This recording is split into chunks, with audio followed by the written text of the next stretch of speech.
La sangre aún marcaba el suelo de la memoria, aunque el mármol reluciente del gran salón de Ledesma no mostraba mácula. Era una herida invisible que solo Elvira podía sentir, una mancha de dignidad perdida que la obligaba a cruzar el umbral con la bandeja de plata hirviendo en sus manos enguantadas. El eco de los vítores por el brindis de bodas era un latigazo sordo contra sus oídos, una burla cruel tejida con las notas de un vals alegre que no podía alcanzarla, pues su lugar estaba firmemente cimentado en el umbral entre la luz y la sombra, entre aquellos que celebraban el destino y aquella que lo servía. Ella, la hija del antiguo administrador caído en desgracia, había sido arrastrada de vuelta a este infierno helado, no por necesidad de pan, sino por una obstinada sed de reclamar el nombre y la honra de su padre, un juramento silencioso que pesaba más que el oro de los Ledesma, más que el vestido de seda de la nueva marquesa. Ahora, bajo la opresión de su uniforme, sentía cómo cada paso resonaba en la cámara de su pecho, anticipando el castigo visual de ver el rostro que un día juró amor eterno, ahora hipotecado a una mujer que olía a flores de azahar y a felicidad robada, y cuyo único pecado había sido llegar primero con la dote correcta. Detrás de las pesadas puertas de caoba, Elvira temblaba no por el frío invernal que se filtraba desde los jardines envueltos en niebla de Buenos Aires de 1890, sino por la pura humillación de su tarea, servir la copa de champán que sellaría la unión del marqués Damián con Clara de los Santos, su nueva y legítima rival. El aire espeso del corredor olía a cera quemada de las 1000 velas y a la pesada fragancia del poder social, un perfume que siempre la había asfixiado, recordándole su lugar en los límites de la opulencia, eternamente cerca, pero siempre fuera del círculo de la luz. En el hueco de su mano, bajo el guante blanco que disimulaba la piel áspera del trabajo, ella apretaba un objeto pequeño y desgastado, un broche de plata que Damián le había regalado en la infancia, un recuerdo que era ahora la única prueba tangible de que alguna vez existió una promesa que trascendía las rígidas barreras de clase. Ese broche, el broche del olvido, era su ancla y su tormento, el último vestigio de una ilusión traicionada que estaba a punto de ser triturada bajo el tacón de la alta sociedad. El momento en que las grandes puertas del gran salón se abrieron a una señal imperceptible fue una sentencia. La música de vals la golpeó con la fuerza de un juicio, revelando ante sus ojos la escena de un destino que ya no le pertenecía, un futuro que le había sido amputado en el mismo instante en que Damián había pronunciado su voto de obediencia social. En el centro de la visión, él estaba allí, inalcanzable, elegantemente atrapado en su smoking, con una sonrisa forzada y la mirada pétrea de quien ha enterrado una parte vital de sí mismo en nombre del deber, de la hacienda, y de un apellido en ruinas que solo un matrimonio de conveniencia podía salvar. Elvira sintió el pánico gélido de ser vista, pero sobre todo, el pánico de verse a sí misma reflejada en el brillo de la plata, una sombra silenciosa que solo existía para facilitar la dicha ajena. Se preguntó, con el alma gritando un nombre, si él recordaría las noches en que, bajo las mismas estrellas frías, le había prometido que ningún título valdría más que la verdad de sus manos entrelazadas, una mentira dulce que ahora se desmoronaba en el champán. Los parches de niebla afuera, densos y blancos, se aferraban a las ventanas de cristal como un presagio, filtrando una luz pálida y melancólica sobre los rostros felices, pero a Elvira esa niebla le parecía un muro, la manifestación física de la opresión social que la mantenía prisionera en el rol de sirvienta, siempre vigilando, siempre callando, siempre invisible. Ella avanzó, calculando cada paso para no tropezar con el borde de la alfombra persa, concentrada en el único objetivo que podía mantenerla en pie, la dignidad. Su plan no era vengarse con veneno o escándalo, sino con una inquebrantable postura de servicio impecable, demostrando que, incluso en la degradación, su espíritu permanecía incorruptible, más fuerte que el oro de los Ledesma. El peligro era inminente, pues la nueva marquesa, Clara, ya había posado sus ojos sobre ella con una suspicacia calculada, como un depredador que identifica a su presa más vulnerable en el rebaño, una amenaza externa que parecía conocer el secreto que unía a Elvira y Damián, o al menos intuir la peligrosa tensión que electrificaba el aire entre ellos. El recorrido hasta la mesa principal fue una procesión lenta, una caminata a través de un campo minado de miradas curiosas y juicios silenciosos de la alta sociedad que ella conocía bien, aquellos que habían presenciado la caída de su padre y ahora disfrutaban de su humillación al verla de rodillas, metafóricamente, ante el mismo poder que la había despojado de su futuro. El eco de los vítores se había calmado, y ahora el silencio denso se rompía solo por el tintineo de los cubiertos contra el cristal, un sonido que amplificaba la tensión insoportable en sus venas, una mezcla de rencor reprimido y deseo prohibido. Damián, desde su posición de nuevo esposo, mantenía una postura rígidamente ausente, su rostro una máscara de fría reserva que Elvira había aprendido a interpretar como desprecio absoluto, un mecanismo de defensa que él utilizaba para proteger su secreto, aunque ella solo veía la confirmación de la traición. Sin embargo, en el borde de su visión, bajo la aparente indiferencia, notó una sutil contracción en el músculo de su mandíbula, un indicio de la lucha interna que le impedía mirarla directamente, una vulnerabilidad oculta que era el único hilo de esperanza al que podía aferrarse en ese momento de desolación total. La marquesa Clara levantó su copa con una sonrisa triunfante, sus ojos de hielo deteniéndose un instante en el rostro pálido de Elvira, un acto deliberado de burla que la hizo sentir como si estuviera siendo examinada bajo un microscopio social, una sombra obligada a participar en el festín de su propia desgracia. Elvira, con una precisión mecánica, extendió la bandeja, ofreciendo la copa fatal a la mano enguantada de Clara, asegurándose de que sus ojos no se encontraran con los de Damián, temiendo que un solo intercambio de miradas revelara la historia no contada que ardía entre ellos. La verdad que la hacienda Ledesma había tratado de enterrar bajo años de silencio y niebla. El conflicto inicial entre Elvira y Damián se cristalizaba en esa tensión, el deber autoimpuesto de él contra el orgullo herido de ella, una guerra silenciosa de memorias que se jugaba en la distancia mínima que separaba la copa de la bandeja. Elvira se preguntó si en algún momento, en algún rincón de esa alma de mármol que él había construido, se arrepentiría de haber roto la promesa que ahora llevaba oculta, como un arma, bajo el paño burdo de su uniforme de sirvienta. El clímax de la humillación no fue el brindis en sí, sino el gesto posterior de Clara, quien, con un movimiento teatral y ostentoso, deslizó un anillo de diamante deslumbrante de su dedo, dejándolo caer a propósito sobre la bandeja de Elvira antes de tomar la copa, un pequeño acto de maldad calculado para mostrar el poder que ahora poseía, la capacidad de tratar a la hija del antiguo administrador como un simple mueble, un soporte. Este gesto, más que cualquier palabra, fue la bofetada sorda que Elvira temía, la pérdida de todo futuro digno. El anillo brillaba con una luz ofensiva en la plata pulida, y Elvira tuvo que obligar a sus dedos a permanecer inmóviles, a no devolver el anillo con una fuerza que revelara el incendio en su interior, un acto de contención que le costó cada gramo de su dignidad.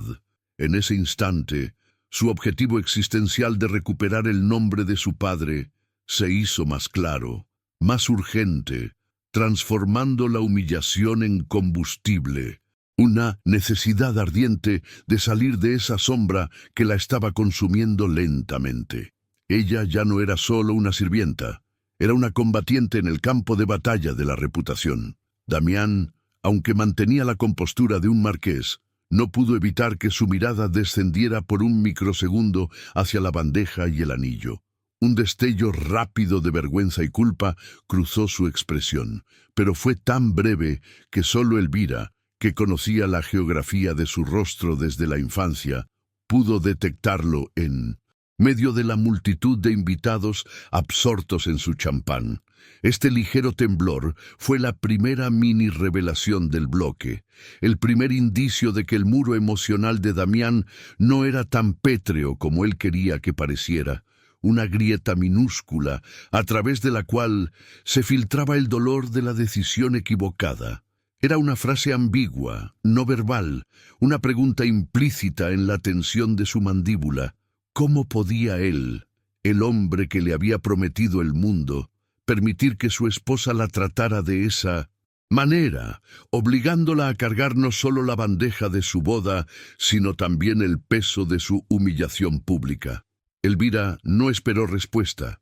Simplemente retiró la bandeja con una precisión mortal, sin permitir que el anillo tocara su piel, negándose a ser infectada por la opulencia hueca de los santos. La música se elevó de nuevo, un intento desesperado del director de orquesta por rellenar el silencio incómodo que la marquesa Clara acababa de crear con su juego de poder, pero el efecto fue el contrario, amplificando el aislamiento de Elvira, ahora de espaldas al salón, sintiendo el peso de un centenar de ojos de terciopelo que la observaban irse, una sombra que se retiraba hacia la cocina. El contraste visual era devastador. El esplendor decadente de la hacienda Ledesma, la riqueza fría del mármol y los candelabros, contra la simplicidad del uniforme de Elvira. Una dicotomía que representaba la barrera social infranqueable que separaba la mesa de la nobleza de la servidumbre. Mientras caminaba, su mano encontró inconscientemente el broche oculto, ese símbolo de la promesa rota, buscando en su superficie desgastada no consuelo, sino la fuerza de la rebeldía. Ella no podía huir de la hacienda, pues su misión de honra no se lo permitía, pero podía negarse a ser una víctima pasiva. La tensión constante ahora era un juramento de resistencia que se gestaba silenciosamente bajo la opresión de las faldas de su uniforme. De vuelta en los corredores oscuros, el aire era más denso, el olor a niebla y humedad, reemplazando el perfume caro del salón, y Elvira se permitió un solo y rápido momento de vulnerabilidad. Cerró los ojos y apretó el broche tan fuerte que el metal se clavó ligeramente en la palma de su mano. Un dolor físico que era preferible a la punzada constante de la ilusión traicionada. Había cumplido su tarea, había servido la copa fatal y ahora tenía que prepararse para el verdadero calvario. La vida diaria en la mansión, bajo el yugo de Clara, obligada a limpiar su vestido, servir su té y, peor aún, escuchar sus conversaciones privadas, un tormento diseñado para mantenerla en su lugar, para recordarle que era una mera sombra. Pero la humillación del gran salón había obrado un cambio. La pasividad había sido reemplazada por una determinación fría, un propósito que la obligaba a seguir respirando el mismo aire que su rival. El minigancho final se instalaba en la pregunta silenciosa. ¿Cuánto tiempo podría Damián ignorar la verdad que llevaba en la palma de su mano? ¿Y cuánto tardaría Clara en descubrir la conexión prohibida que electrificaba el silencio entre la marquesa y la sirvienta? Antes de llegar a las escaleras que conducían a la servidumbre, una sombra se movió en el pasillo adyacente, la silueta inconfundible del marqués Damián, que se había alejado de la fiesta, buscando una tregua en la opresión de su propio matrimonio de conveniencia, un gesto que Elvira interpretó de inmediato como un acto de cobardía, una huida. Él estaba allí, de espaldas a ella, con la mano apoyada sobre la piedra fría del muro, un retrato de la culpa y el deber que lo inmovilizaba, un hombre que parecía más prisionero que su propia sirvienta. Ella dudó. sintiendo el impulso de hablar, de gritar el recuerdo que él había intentado enterrar bajo la riqueza de su esposa. Pero se contuvo, su dignidad obligándola a mantener el silencio, a no darle la satisfacción de verla suplicar o lamentarse. La expectativa crecía. ¿Se atrevería Damián a romper el silencio y la barrera social, o la ignoraría por completo, confirmando que ella era, de hecho, el olvido que el broche representaba? La tensión era palpable, una cuerda estirada que amenazaba con romperse. Elvira pasó junto a él sin disminuir el paso, con la cabeza en alto, el uniforme de sirvienta transformado en una armadura invisible de orgullo. Damián no se movió, no giró la cabeza, pero ella supo, con la certeza de quien conoce cada fibra del ser amado, que él había sentido su presencia, que el aire había cambiado, que la memoria se había activado en sus venas. Ese silencio fue más ruidoso que cualquier confrontación, el rechazo más doloroso que un grito. Al alcanzar la escalera, finalmente, él pronunció una sola palabra, apenas un susurro que la niebla y la música casi borraron. Elvira. El sonido era un ruego, una confesión, una disculpa, pero ella no se detuvo, no miró hacia atrás. La respuesta de Elvira fue un paso más firme hacia el descenso, hacia las sombras de la servidumbre, donde al menos el dolor era propio y no compartido. La humillación había terminado, pero la guerra silenciosa de miradas y recuerdos apenas comenzaba, y el público ahora estaba atrapado en el deseo de saber por qué la llamó y por qué ella se negó a responderle. El invierno de 1890 se había instalado en Buenos Aires con una crueldad que no distinguía clases. Pero mientras la helada mordía los huesos de los desposeídos, en la hacienda Ledesma se transformaba en un adorno melancólico, una escenografía perfecta para el drama social que se desarrollaba intramuros. La vastedad de la propiedad, antaño símbolo de poder inquebrantable, ahora respiraba un esplendor decadente.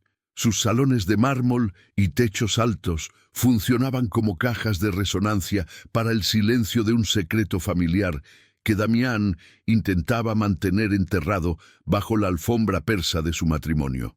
La luz pálida de la mañana, que luchaba por penetrar la niebla persistente, solo conseguía acentuar el polvo invisible sobre los muebles antiguos y el peso de una atmósfera opresiva, donde la lealtad se había comprado y la felicidad se había vendido al mejor postor. Para Elvira, este entorno era la prueba de que la belleza podía ser tan fría como la injusticia. Cada candelabro, cada marco dorado, le recordaba que estaba atrapada en un sistema que la veía como una pieza intercambiable, una sombra funcional en la maquinaria del lujo.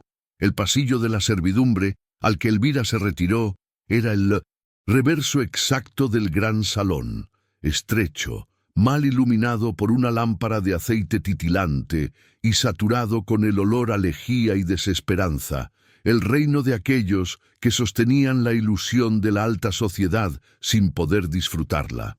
Pero incluso en esa oscuridad, Elvira se movía con una disciplina heredada, la misma que había hecho de su padre un administrador respetado hasta que la sombra de la ruina de los Ledesma lo había consumido. Su origen, hija de un hombre que había rozado el poder, la colocaba en una tierra de nadie emocional, demasiado educada para la servidumbre, pero demasiado pobre para la nobleza.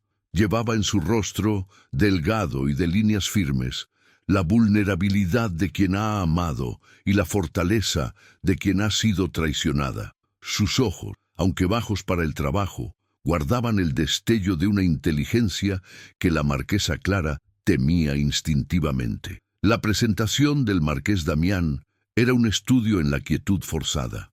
Él era un hombre joven, de 26 años, cuya elegancia natural estaba siempre sofocada por la rigidez del deber. No era un villano, sino una víctima de la culpa. La ruina financiera de su familia, un secreto bien guardado que Clara de los Santos conocía y utilizaba como palanca, lo había obligado a este matrimonio de conveniencia, un trueque de su alma por la supervivencia del apellido. Su dolor era visible solo en la forma en que evitaba el contacto visual prolongado, incluso con su propia esposa, y en el puño que, al fin de la fiesta, se había apretado sobre el frío mármol del pasillo, un gesto mudo que Elvira había capturado fugazmente. Este sentido pétreo del deber era el muro emocional que lo separaba de Elvira. El terror a ser despojado de su título y propiedad si revelaba sus verdaderos sentimientos, un miedo que para él era más real y palpable que la felicidad que había sacrificado. La ironía de su destino era que Damián había encontrado en el matrimonio no el rescate, sino una nueva forma de prisión. Su vulnerabilidad, oculta, se manifestaba en la constante búsqueda de Elvira en las sombras, una necesidad subconsciente de anclar su alma a la única persona que lo había amado por quien era y no por el título que llevaba. Cuando Elvira había pasado junto a él en el pasillo, su aliento había quedado suspendido, temiendo que ella se detuviera y con una sola palabra destruyera el frágil castillo de cartas de su matrimonio. El desprecio que Elvira interpretaba en su frialdad era, en realidad, un intento desesperado de protegerla, de mantenerla fuera del juego de poder de Clara, aunque a sus ojos solo conseguía el efecto de la traición absoluta. La conexión entre ellos nacía, por lo tanto, no del amor romántico fácil, sino de la tensión asfixiante del rencor y el deseo prohibido, una química volátil que prometía una explosión inminente. Clara de los Santos, la nueva marquesa, no era menos compleja, aunque su malicia era superficialmente más brillante. Ella representaba la amenaza externa, la encarnación del obstáculo social y emocional. Su secreto, relacionado con la bancarrota de los Ledesma, la convertía en dueña silenciosa de la hacienda y, por extensión, del destino de Damián. Ella utilizaba su posición no solo para controlar a su esposo, sino para humillar a Elvira con precisión quirúrgica, disfrutando de la dicotomía de la sirvienta que amaba a su esposo. Clara era una fuerza que mantenía separados a los amantes, no por celos de amor, sino por celos de poder, consciente de que Elvira poseía algo que el dinero no podía comprar, la verdad del corazón de Damián. Al retirarse a su pequeño cuarto adyacente a la despensa, Elvira se quitó los guantes y el uniforme, sintiendo cómo el frío del metal del broche se pegaba a su piel, un recordatorio físico de la promesa rota y de su propósito. El broche, de plata pequeña y desgastada, no era una joya ostentosa, sino un objeto infantil, grabado toscamente con una E y una D entrelazadas, que Damián le había regalado a los 10 años, prometiendo que siempre serían una sola historia. Ahora, el broche del olvido era el símbolo central, la reliquia que ella llevaba oculta, no para honrar la memoria de Damián, sino para fortificar su propia dignidad, para recordarle que ella no era una simple sirvienta, sino una mujer que había sido despojada de un juramento. Ella encendió una pequeña vela en un rincón de su cuarto, y la luz tenue proyectó sombras movedizas en la pared, un motivo recurrente en la mansión, donde la luz de las velas representaba la verdad oculta y el misterio. Elvira vivía en esas sombras, pero su dignidad era la pequeña llama que se negaba a apagarse, la certeza de que su valía personal no estaba atada a la posición social. La motivación que generaba empatía inmediata era su esfuerzo constante por mantener esa dignidad en medio de una humillación atroz. Cada vez que la obligaban a limpiar la mugre de los santos, ella limpiaba, en silencio, su propia reputación. El destino la obligó a un encuentro, inevitable, la mañana siguiente. Mientras Elvira pulía el candelabro del salón de música, vio a Damián solo, inclinado sobre un escritorio antiguo, su figura proyectada en una silueta de culpa y soledad bajo la tenue luz invernal. Su mano, inmovilizada, apretaba un papel, probablemente un pagaré o un documento de propiedad, el peso literal de las deudas familiares que lo habían aplastado.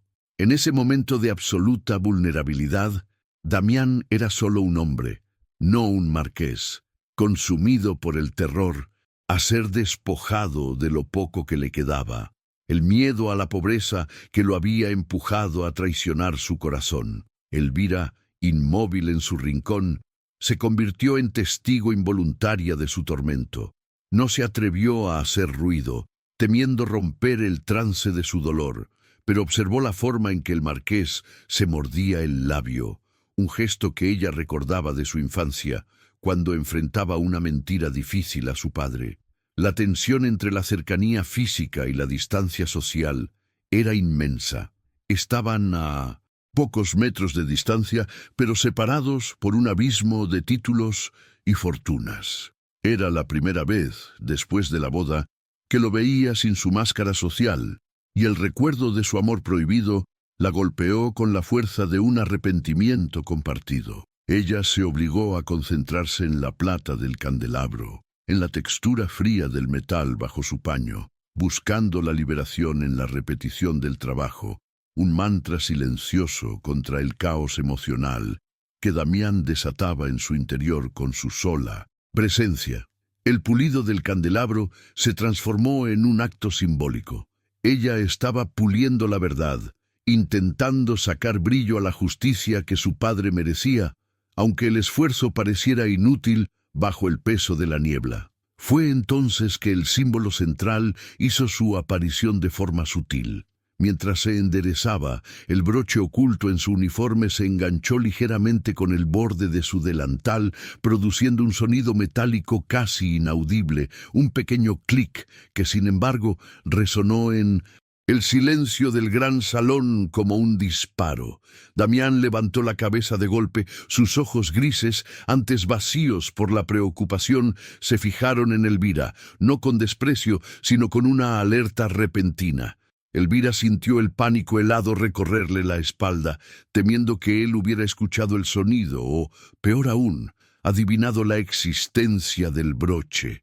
Ella mantuvo su cabeza baja, la postura de la sirvienta impecable, su cuerpo gritando invisibilidad, pero la mirada de Damián no se despegaba de ella, una búsqueda que no era de un objeto, sino de un recuerdo.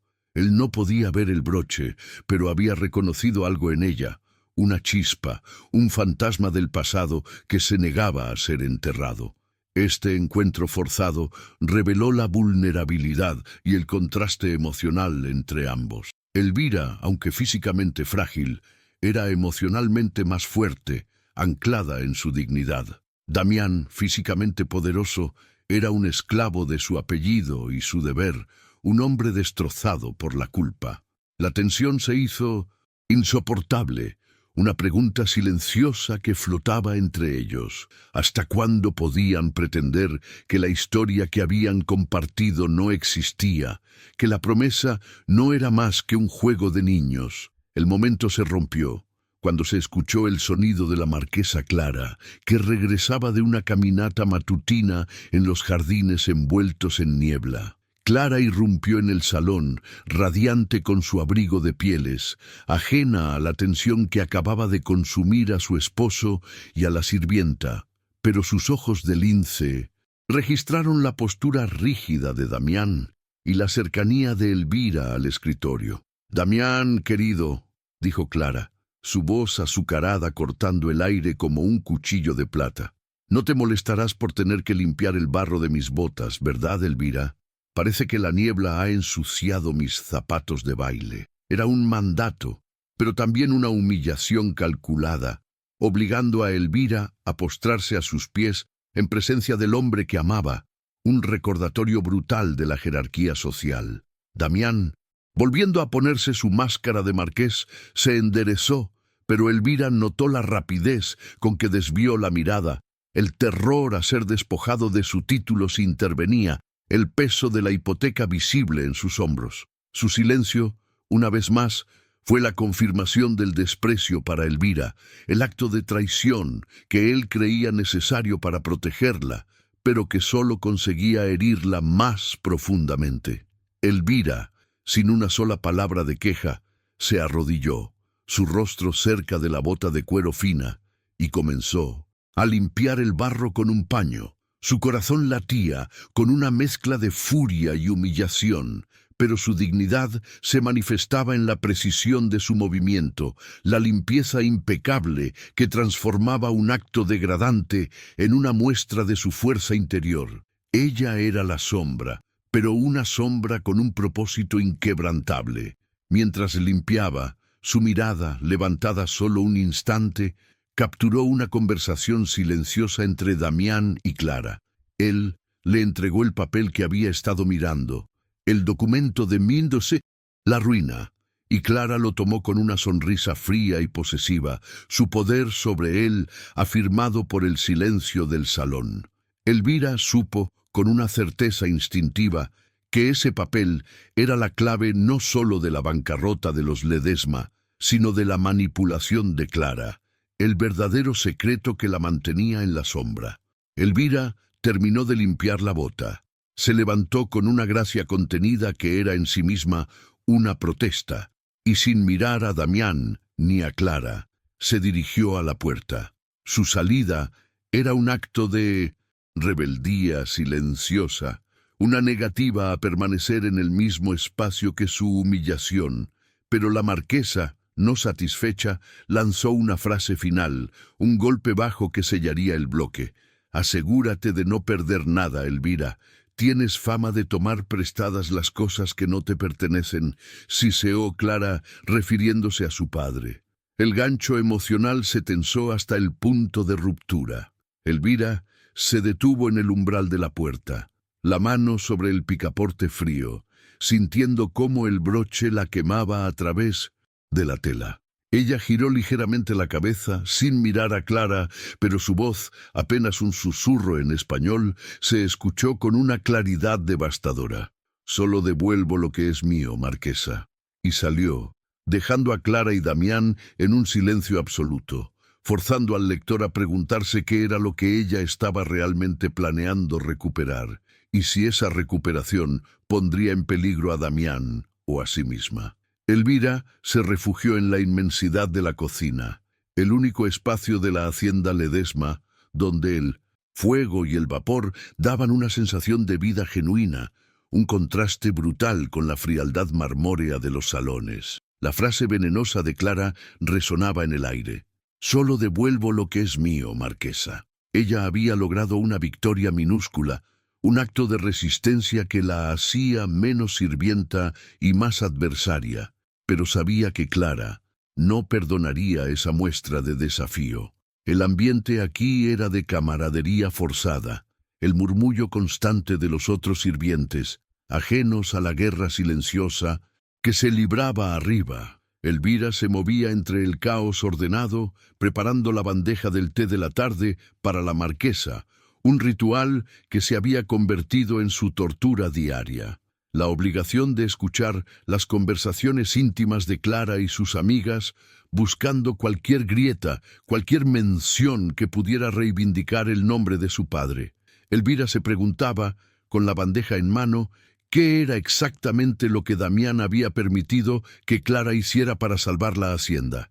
La necesidad de descubrir la verdad sobre la bancarrota de los Ledesma no era solo una cuestión de honra filial, sino también de amor desesperado. Si Damián estaba atrapado, ella debía encontrar el candado para liberar al hombre que ella amaba del deber que lo consumía. Su vida se había transformado en una misión de espionaje sutil.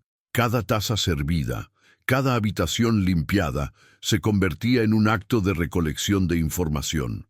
La mezcla de espacios públicos, los salones de visita e íntimos, el tocador de minos en tos, Clara, creaba una variación visual y sonora constante, llevando al espectador de la luz artificial de las velas a la penumbra de los secretos. El primer momento de virada emocional llegó 3 días después, durante la tarde de costura de Clara y sus damas.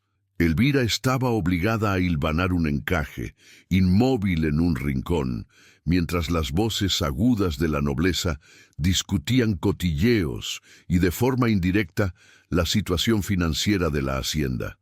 Elvira, escuchando con la precisión de un cazador, captó una frase ambigua de una de las damas, doña Emilia, que se quejaba de la rapidez con la que Clara había cerrado el trato con los Ledesma, sin permitir que otros prestamistas pudieran siquiera hacer una oferta. Esto sugería una prisa inusual, una maniobra de bloqueo, que superaba el simple matrimonio por dote. Esa noche, la niebla se intensificó hasta convertirse en una masa blanca y húmeda, sellando la hacienda del mundo exterior. Elvira aprovechó la oscuridad para dirigirse a la antigua biblioteca de su padre, un lugar al que ahora solo ella tenía acceso y que la hacía sentir menos sola. Se detuvo en el umbral de una puerta cerrada de roble, el primer gran símbolo recurrente que representaba el destino bloqueado y la barrera social que la separaba de su verdad. La luz de su linterna de mano apenas cortaba la oscuridad, haciendo que las sombras bailaran sobre los anaqueles polvorientos y los legajos olvidados. Dentro de la biblioteca, el aire era denso, olía a papel, viejo y a la esperanza muerta de su padre. Elvira buscó entre las cuentas y los recibos antiguos, sus dedos trazando las letras de la caligrafía de su padre, buscando cualquier pista sobre un acreedor anterior o un acuerdo de venta fallido. Cada hoja era un microgancho narrativo, un fragmento de una historia financiera que a primera vista parecía impecable, pero que bajo la luz de las velas revelaba pequeños agujeros, sumas que no cuadraban y fechas que se contradecían. Mientras estaba absorta en su búsqueda, el silencio de la biblioteca se rompió por un sonido distante, los pasos lentos de alguien que subía la escalera principal, no los pasos apresurados de un sirviente, sino el andar pesado y reflexivo de un caballero. Era Damián. Ella apagó rápidamente la linterna, sumergiéndose en la oscuridad total detrás de una pila de mapas, su corazón latiendo con el ritmo acelerado de un tambor. Damián se detuvo justo frente a la puerta de la biblioteca, su silueta visible a través de la rendija inferior. Elvira contuvo la respiración, sintiendo la cercanía de él como una quemadura. Ella entendió que la biblioteca era su santuario, el lugar donde él también venía a enfrentar los fantasmas de la ruina de su apellido. Este encuentro forzado en la oscuridad simbolizaba su conexión profunda, ambos prisioneros buscando la verdad en los mismos rincones. Damián apoyó la cabeza contra la madera de la puerta y Elvira pudo escuchar su suspiro pesado, una confesión de dolor más elocuente que cualquier palabra. Ella sintió el impulso de tocar la madera, de susurrar su nombre a través de la barrera, de ofrecerle el consuelo que él se negaba a sí mismo. Pero el miedo a su desprecio público la detuvo. Luego, Damián, creyéndose solo, comenzó a hablar en voz baja, no a nadie en particular, sino a la madera fría de la puerta que lo separaba de Elvira. «Padre», susurró con voz rota, «tuve que hacerlo». Ella conocía el secreto, el verdadero secreto de la hipoteca. No era la dote, era la extorsión. No me dejó opción. Elvira sintió un escalofrío. Extorsión. Era la pieza que faltaba, el secreto que Clara utilizaba como palanca. Elvira sintió que las lágrimas amenazaban con salir, no por la humillación, sino por la piedad. Damián no era un traidor, sino una víctima. La barrera social seguía allí, pero el muro emocional de su rencor se había resquebrajado con esa única palabra. La tensión se transformó en alivio, un momento de virada.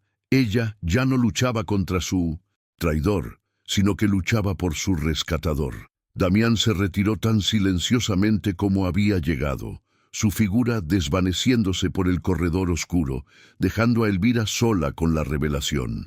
Ella salió de su escondite, con las manos temblando, y agarró la manija fría de la puerta, sintiendo que ya no era una barrera, sino un testigo. Elvira sabía que el secreto estaba en el verdadero secreto de la hipoteca, algo que solo Clara o los documentos originales de la deuda podían revelar. Al día siguiente, la hacienda amaneció con un sol pálido, y Elvira, con una nueva determinación, regresó a su papel de sirvienta, ahora con el propósito de acercarse a Clara. El plan era peligroso: buscar el documento comprometedor en el tocador privado de la marquesa, un espacio íntimo y prohibido, donde Clara guardaba sus objetos más preciados. Elvira, obligada a limpiar el tocador de Clara, se movía con la precisión de un halcón, cada movimiento una exploración. El tocador era el epítome de la frivolidad y la opulencia, un contraste visual con la austeridad de la biblioteca. Clara había salido a caballo con Damián, una salida forzada para mantener las apariencias. Entre los frascos de perfume francés y las sedas, Elvira encontró una pequeña caja de madera de ébano, cerrada con un diminuto candado de plata.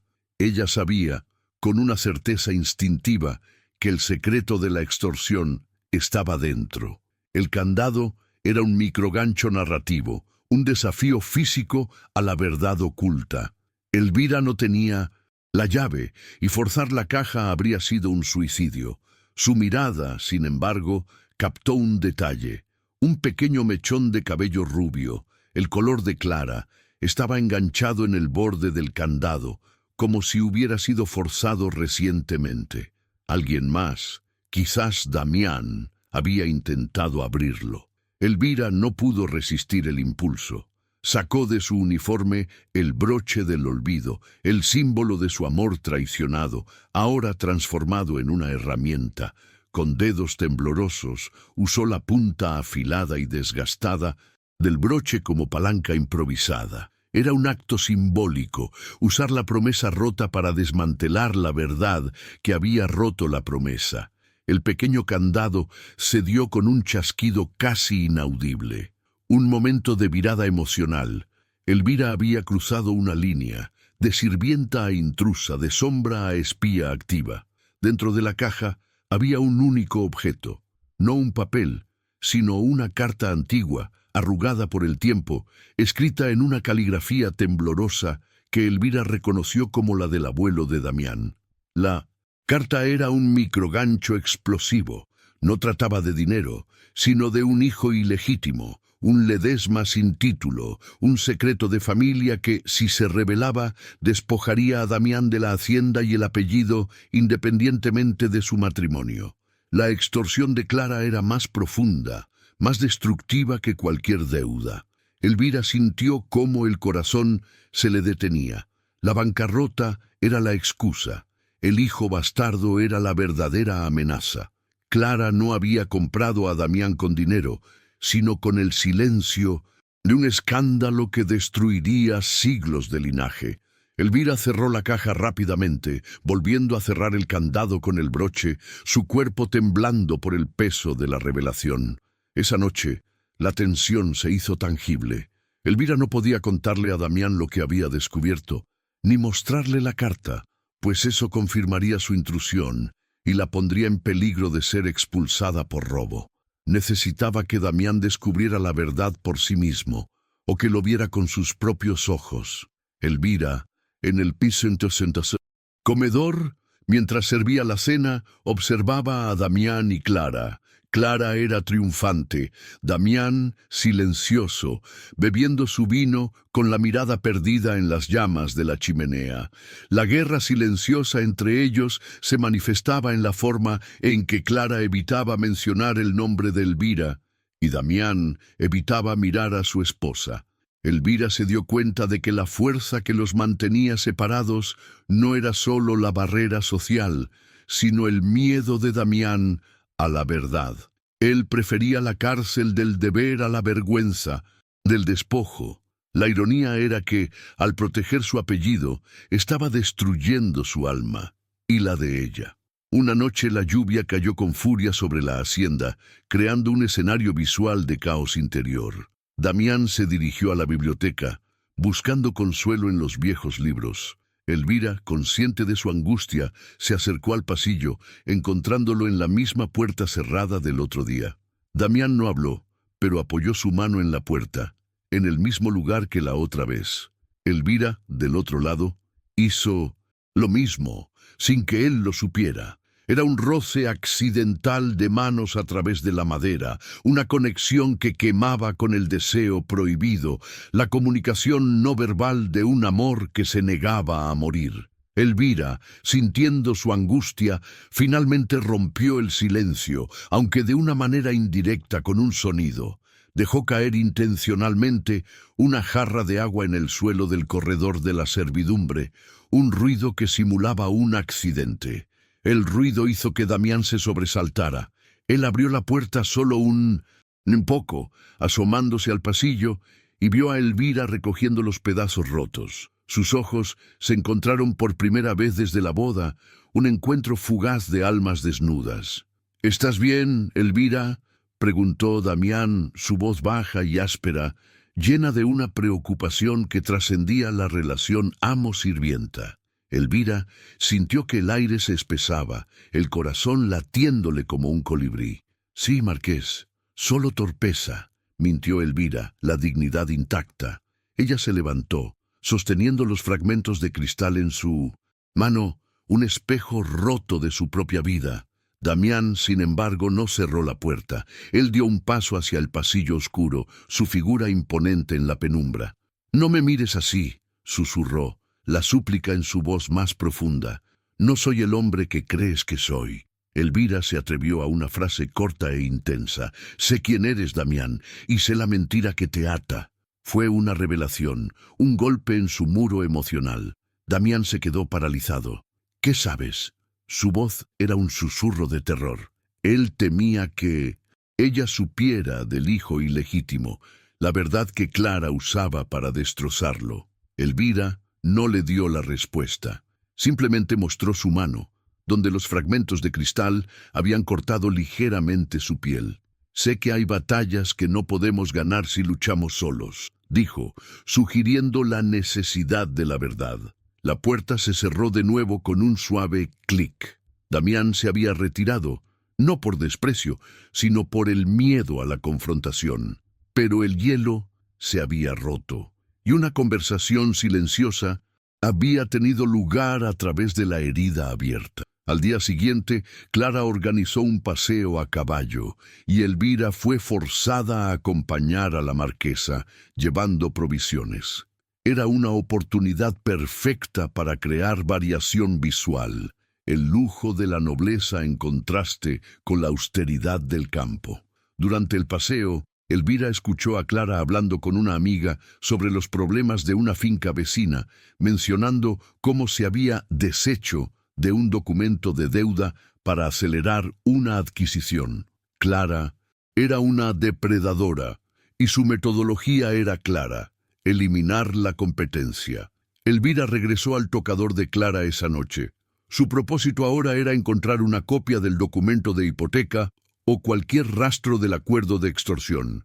El candado de la caja de ébano seguía cerrado, la carta del abuelo seguro en su interior. Buscó en el desorden ordenado del escritorio de Clara, entre recibos y notas, buscando algo fuera de lugar, algo que sugiriera un documento legal oculto. Su mano se encontró con una nota garabateada, un microgancho. «Ver el padrino mañana, el trato final». El padrino era el abogado de la familia Santos, un hombre conocido por sus métodos turbios. El trato final era la venta definitiva de las tierras de Ledesma, la pérdida de todo para Damián. La tensión aumentó, el tiempo se agotaba. Elvira necesitaba advertir a Damián, pero el riesgo de ser interceptada por Clara o sus espías era demasiado alto. Recurrió al único método de comunicación que conocían desde la infancia, una carta anónima, escondida en un lugar secreto. Escribió una nota breve y ambigua en español: «El padrino, mañana, el broche del olvido». Dejó la nota sin firma, sabiendo que la mención del broche lo obligaría a recordar la promesa que rompió. El escondite era la estatua del ángel en el centro del jardín, donde de niños solían dejar mensajes. Elvira, bajo la niebla de la medianoche, se deslizó hacia el jardín, el silencio solo roto por el crujido de la grava bajo sus pies. Ella escondió la nota en el hueco de la mano del ángel de mármol. Al retirarse, vio la luz de la habitación de Damián encendida, una sombra solitaria detrás de la cortina mirando el jardín. Damián, incapaz de dormir, se había acercado a la ventana, atraído por el sonido a distancia. Vio el movimiento de la sombra de Elvira cerca del ángel, y aunque no la reconoció, sintió la premonición de que algo importante había sucedido. Al amanecer, Damián, impulsado por una inquietud inexplicable, salió al jardín. Se acercó a la estatua del ángel, recordando de golpe su infancia y los mensajes secretos que allí se dejaban. Su mano encontró la nota escondida. Al leer las palabras, su rostro palideció. El nombre El Padrino y el recuerdo del broche del olvido lo golpearon con la fuerza de un arrepentimiento. El aliento se le cortó. La nota era de Elvira. Damián regresó a su habitación, el papel arrugado en su puño, la culpa y el miedo luchando contra el amor que se negaba a morir. El broche, ahora, era un llamado a la acción, un recordatorio de que debía escoger a Elvira y la verdad. Clara, al notar el nerviosismo de Damián en el desayuno, lanzó otro golpe.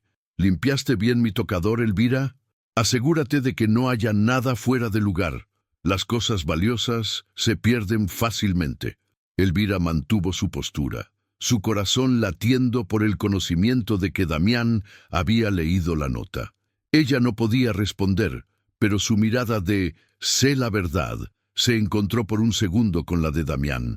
Damián, bajo la presión de la mirada de Clara y el conocimiento de la nota, finalmente actuó. «Clara», dijo con una voz firme que sorprendió a todos, «necesito hablar contigo en privado sobre la reunión con el padrino». Elvira se retiró, dejando a Clara furiosa y a Damián en el umbral de su confrontación. El último microgancho fue la sonrisa satisfecha de Clara al levantarse, sus ojos de hielo fijos en Elvira.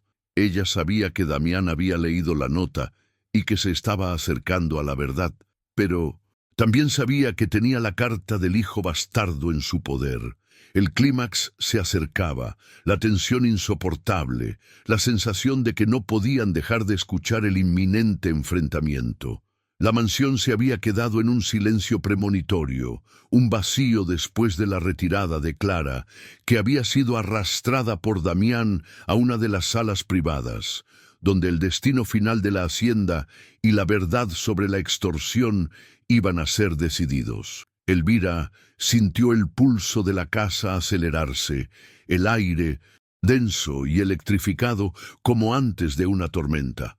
Ella no podía escuchar las palabras, pero podía sentir la intensidad de las voces amortiguadas a través de los pesados muros de roble, una mezcla de la furia calculada de Clara y la desesperación reprimida de Damián. Elvira se dirigió al gran salón, el escenario de su humillación inicial, ahora vacío y opresivo.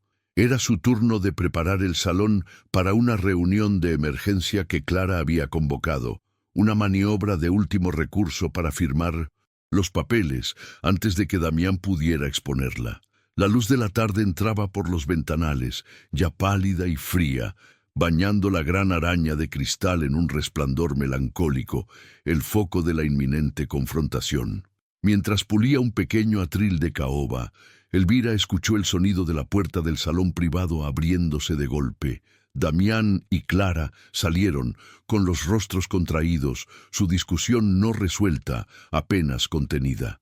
Clara, con una sonrisa helada, se dirigió a los sirvientes. «Asegúrense de que todo esté impecable. El notario y el abogado de la familia ya están llegando para el cierre de un pequeño asunto financiero». Damián, con la mirada perdida y tensa, evitó los ojos de Elvira. La nota que ella había dejado lo había obligado a confrontar a Clara, y ella había respondido con una amenaza. Si revelaba la verdad del chantaje, ella revelaría inmediatamente el secreto del hijo ilegítimo, asegurándose de que él perdiera todo, no solo por deuda, sino por escándalo de linaje. La marquesa Clara, sintiendo el control deslizarse de sus manos, decidió un último y devastador acto de humillación. Vio a Elvira limpiando el atril, su postura firme una ofensa a su autoridad. Clara caminó directamente hacia ella, su vestido de seda rozando el suelo de mármol. «Elvira», dijo Clara con una voz fuerte y clara, asegurándose de que todos los sirvientes la escucharan. «He notado que falta un pequeño prendedor de diamante de mi joyero. Solo una mujer desesperada y sin moral se atrevería a robar en la casa que le da pan». La acusación de robo fue un golpe de gracia, transformando el dilema de Elvira en algo inevitable y visualmente intenso. Elvira se enderezó, su rostro inexpresivo, pero sus ojos ardían con una dignidad devastadora. Ella se encontraba en el centro del gran salón, bajo la araña de cristal que multiplicaba la luz sobre su figura aislada. Damián, que estaba cerca de la chimenea, se quedó paralizado. Su rostro se descompuso en una mezcla de horror y pánico. Si defendía a Elvira, Clara lo tomaría como una confesión de culpa y revelaría el secreto del linaje allí mismo, despojándolo de su nombre. Si callaba, su silencio se convertiría en un abandono absoluto, permitiendo que la expulsaran bajo la sombra del robo. Elvira sintió el peso de las miradas, pero ya no le importaban. La batalla no era por la joya perdida de Clara, sino por su nombre, por la verdad de su padre. Ella no iba a permitir que la humillaran una vez más. Ella iba a responder, no con palabras de defensa, sino con el símbolo de la traición. Ella llevó su mano al uniforme, al lugar donde ocultaba el broche del olvido, ese pequeño trozo de plata desgastada que era la única prueba de la promesa que Damián le había roto. El acto fue lento, deliberado, cada milisegundo un acto de rebelión silenciosa. Con un movimiento rápido y potente, Elvira sacó el broche. No lo lanzó a Clara, la acusadora, sino a Damián, el traidor y la víctima. El broche de plata golpeó el mármol del salón a los pies de Damián con un sonido seco, metálico y resonante. El gesto era claro. Aquí tienes la prueba de lo que me robaste. No es una joya, es un juramento. Te devuelvo tu recuerdo, porque ya no significa nada. La acción fue un grito sin voz, una elección moral exigida a Damián. La luz de la araña de cristal parpadeó sobre el broche en el suelo, ahora un foco visual de la escena. Clara sonrió, pensando que Elvira había perdido el juicio, arrojando un objeto insignificante como defensa. Pero Damián entendió. Vio el broche, el símbolo de la promesa que rompió, y supo que su hora había llegado. El dilema se hizo físico. Damián tenía que elegir entre su apellido, callarse y dejar que expulsaran a Elvira, manteniendo el secreto del hijo bastardo, o su alma, defender a Elvira y confesar la verdad sobre su matrimonio y el chantaje. El ritmo aumentó, frases más cortas, respiración más rápida. Clara se acercó a Damián susurrándole con una voz viperina. Si dices una sola palabra en su defensa, el mundo sabrá que eres un bastardo y la hacienda será nuestra. Damián miró el broche a sus pies. Luego, el rostro devastado, pero firme, de Elvira. El viento, que había estado en calma, de repente sopló con una ráfaga violenta, haciendo que las cortinas de terciopelo se inflaran como fantasmas. El marqués se agachó, no para levantar el broche, sino para mirar a los ojos a Elvira, una conexión de almas que duró apenas un segundo, pero que fue una vida entera. En ese segundo, el deber de Damián colapsó. Se puso de pie, su figura imponente. «Ella no robó nada», gritó Damián, su voz resonando en el gran salón, un sonido que nunca antes se había escuchado en la mansión Ledesma. Fue una explosión. Clara soltó un grito ahogado. ¿Te atreves? Revelaré la verdad. Diré a todos quién eres realmente, Damián Ledesma. Su rostro estaba distorsionado por la rabia. No tienes que hacerlo, Clara, la interrumpió Damián, su voz ahora firme y clara. Yo lo haré. Este matrimonio es una farsa. Fui chantajeado para casarme contigo, para cubrir tu extorsión. El asombro se apoderó de todos los presentes. Elvira, sin derramar una lágrima, sintió un fuego frío de triunfo por la dignidad recuperada. Damián había elegido su alma. «Mientes, robaste la joya de mi madre», gritó Clara, girándose hacia la puerta con una furia incontrolable. «Te despojaré de todo, y tú, sirvienta, serás la primera en pagar». Damián dio un paso hacia Elvira. En ese momento de caos, sus ojos estaban fijos en ella. «No la toques, Clara, se acabó». Sus frases cortas y su respiración rápida indicaban que el video estaba a punto de explotar. Clara, vencida, con los ojos llenos de resentimiento, salió corriendo del gran salón, tropezando con la alfombra en su huida, su figura desapareciendo por el pasillo.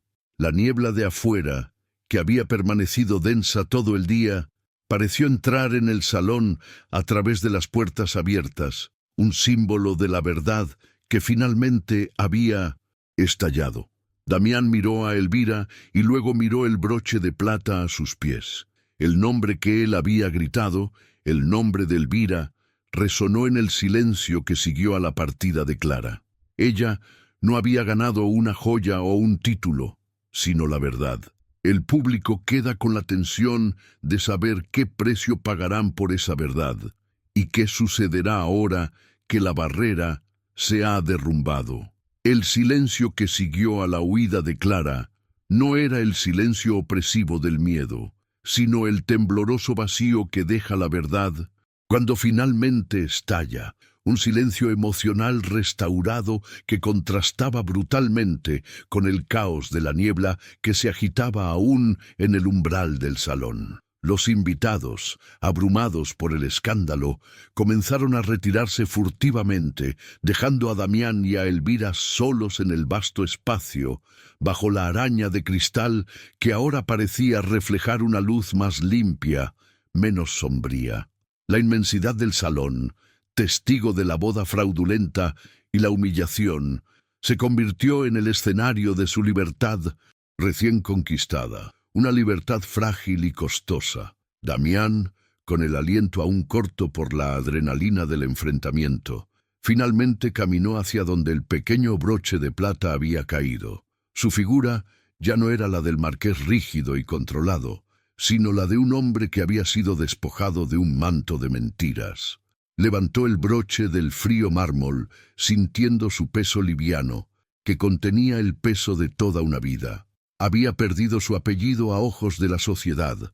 Había perdido la hacienda por el escándalo, pero en ese acto de elegir su verdad había recuperado algo inmensurable, su propia dignidad y el amor que había sacrificado. Elvira, de pie a pocos metros, observaba su movimiento. Ella no dio un paso hacia él. Su dignidad, su meta existencial, le prohibía buscar consuelo fácil. Ella había forzado la elección y ahora él debía vivir con sus consecuencias. El broche, al ser recogido por Damián, dejó de ser el broche del olvido para convertirse en el broche de la elección, un símbolo eterno del momento en que él decidió que el alma valía más que el linaje. Damián se giró, con el broche en la palma de su mano, y por primera vez desde que eran niños la miró sin la máscara del deber. «Lo he perdido todo, Elvira», susurró, la voz áspera.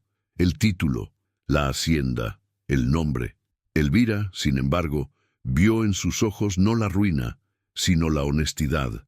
Ella se acercó y extendió su mano de sirvienta, áspera por el trabajo.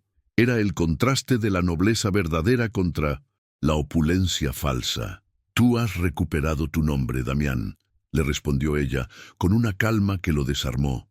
«Eso nunca se puede perder realmente». Sus manos se encontraron, no en un abrazo romántico, sino en un apretón firme, una promesa renovada.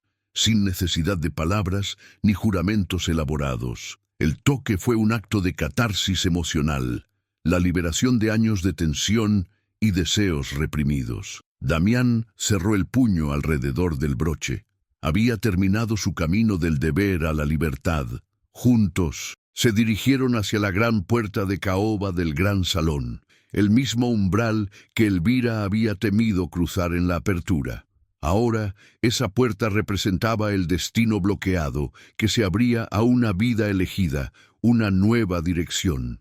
Al cruzar el umbral, Elvira no pensó en el ostracismo que enfrentarían, en la sociedad de Buenos Aires que los condenaría por el escándalo o en la pobreza que les esperaba. Pensó en su padre, en su honra finalmente recuperada, en el ciclo completo de la justicia personal. La hacienda Ledesma se quedaba atrás, su esplendor decadente y su atmósfera opresiva se desvanecían detrás de ellos. La niebla, que había envuelto la hacienda en misterio y desesperanza durante días, comenzó a levantarse repentinamente, como una cortina que se retira en el teatro. El sol, pálido y brillante, rompió finalmente a través de las nubes, bañando el jardín en una luz inesperada. Era la liberación visual, el reflejo externo de su verdad interior. Damián se detuvo en el jardín, en el mismo lugar donde, de niño, había prometido a Elvira que serían inseparables. Él miró el broche de plata, limpiándolo con el pulgar, quitándole el polvo y el miedo. Ya no era un símbolo de una promesa rota, sino el talismán de su amor elegido. Ella no había recuperado un título ni una dote. Había recuperado su nombre, su valía y su lugar junto al hombre que, al fin, había elegido su alma por encima del apellido. Los dos caminaron juntos hacia el camino de entrada, dejando atrás el crujido de la madera antigua bajo los pasos apresurados de los sirvientes, por el sonido de sus propios pasos sobre la grava. Alcanzaron las vastas rejas de la propiedad y Damián las abrió sin mirar atrás. La mansión, a sus espaldas, ya no era una prisión, sino una lección. Habían pagado el precio del escándalo, pero la deuda emocional había sido saldada con la verdad. Las puertas abiertas de la hacienda ya no representaban una barrera social infranqueable, sino la entrada a una vida elegida, un destino forjado por la dignidad y la rebeldía. Damián y Elvira se alejaron, dos siluetas bajo el sol naciente, con el pequeño broche de plata en el bolsillo, pesado con el recuerdo y la promesa. El viento, que antes había batido las puertas del salón en el clímax, sopló suavemente sobre el jardín, llevando consigo el eco de las mentiras y los títulos vacíos, dejando solo la esencia de la historia. Y aunque el viento borró su nombre del mármol, su historia siguió viva en la memoria del agua. Si esta historia tocó algo en ti, cuéntame en los comentarios qué parte se quedó en tu corazón, la dignidad de Elvira o la valentía de Damián. Y si llegaste hasta el final, escribe la palabra soledad para saber que estás conmigo.